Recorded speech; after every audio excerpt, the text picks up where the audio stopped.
Argentina বা ফ্রান্সের হয়ে খেললে গোল্ডেন বুট জেতা সহজ বলে জানিয়েছেন নরওয়ের হেড কোচ স্তল সুলবাকেন।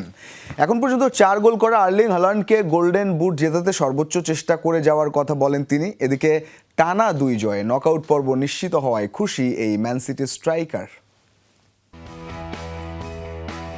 দীর্ঘ 28 বছর পর বিশ্বকাপের মঞ্চে ফেরা আর ফিরে অবিশ্বাস্য এক রূপকথা লিখেছে নরওয়ে। সেনেগালের বিপক্ষে টানটান উত্তেজনার ম্যাচে 3-2 গোলের জয় তুলে নেয় স্তল সুলবাকেনের শিষ্যরা। টানা 2 জয়ে 1 ম্যাচ বাকি থাকতেই নিশ্চিত হয়েছে বিশ্বকাপের নকআউট পর্ব।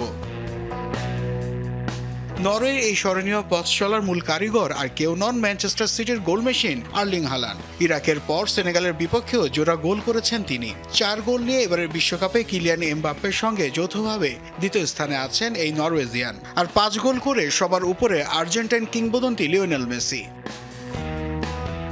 হালান্ডে ভর করে নতুন দিনের স্বপ্ন বুনছে নরওয়ে। গোল্ডেন বুট জয়ে এই ম্যান সিটি তারকাকে কল্পনা করছে দেশটির ফুটবল ভক্তরা। তবে বিশ্ব মঞ্চে নরওয়ের সর্বোচ্চ সাফল্য শেষ 16। যদিও নরওয়ের হেড কোচ বলছেন আর্জেন্টিনা বা ফ্রান্সের মতো বড় দলের হয়ে খেললে গোল্ডেন বুট যেটা সহজ হতো হালান্ডের।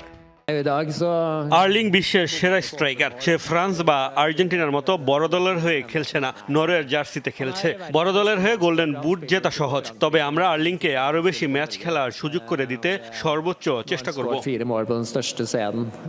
আগামী শুক্রবার গ্রুপ পর্বের শেষ ম্যাচে শক্তিশালী ফ্রান্সের মুখোমুখি হবে নরওয়ে। শক্তির সামর্থ্যে ফরাসিরা এগিয়ে থাকলেও ম্যাচটি নিয়ে বেশ ফুরফুরে মেজাজে আছেন হালান্ড।